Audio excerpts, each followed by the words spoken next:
Eu tô falando bastante do livro do David Eagleman, chamado Cérebro, que eu gostei bastante. E eu acho que relaciona muito com o mundo dos investimentos. Principalmente quando ele fala sobre decisão, né? O poder da decisão.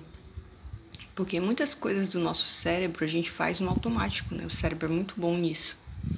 Então, por exemplo, a gente acorda, escova os dentes, toma café e muitas vezes a gente não pensa nessas ações. E é por isso que é importante construir bons hábitos, né? Porque, por exemplo, pessoas que fumam, elas nem pensam duas vezes, né? Elas sentem a vontade e elas vão lá e realizam a ação. Mas o nosso cérebro também tem uma parte consciente, e essa parte consciente é a parte que funciona para a gente tomar decisões. E, inclusive no livro ele fala de uma mulher chamada Tammy, que ela sofreu um acidente e a área do cérebro dela relacionada a decisões, ela foi danificada. Então, ela não tinha mais esse acesso a decisões. E quando você não tem acesso a essas decisões, é como se você não conseguisse fazer o próximo passo, né? E as decisões são para isso.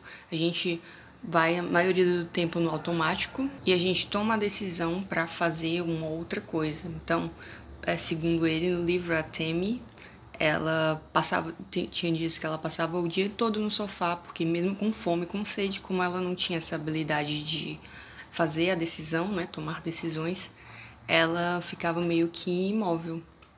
E isso, a capacidade de tomar decisões é muito boa, mas às vezes algumas decisões, principalmente com relação ao investimento, pelo menos eu gosto de deixá-las fixas. Então eu tenho, por exemplo, eu me obrigo todo mês a investir ou tirar, por exemplo, dessa parte da minha renda, eu só vou investir no exterior. Então eu não posso tirar dessa renda aqui para fazer outra coisa que não seja investir no exterior. Isso me força a investir, né? Porque várias coisas podem acontecer, isso acontece no nosso dia a dia, né? Várias coisas podem acontecer que demandam o nosso dinheiro, mas se você já fixar essas regras, isso faz com que você consiga investir consistentemente.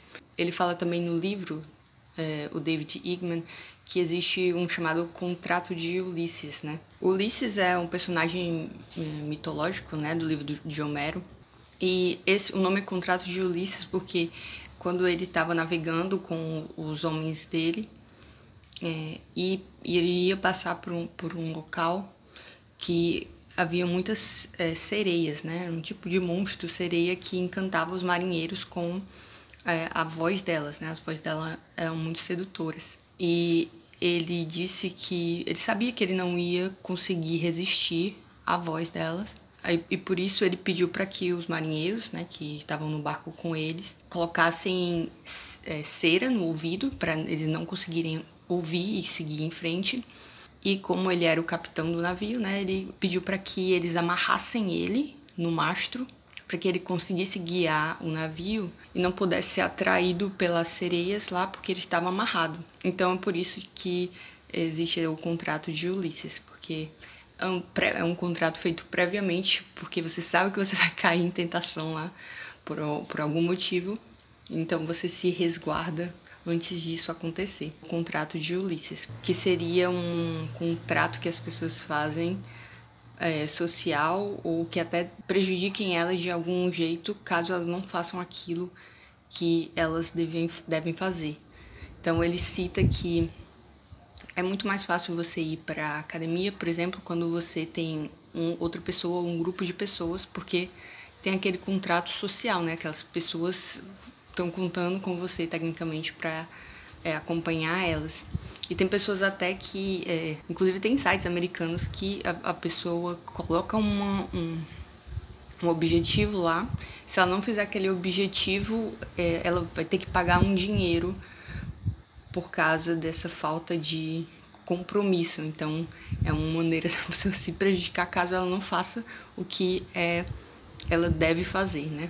Então essa é uma das formas que ele fala de tentar se manter nos eixos,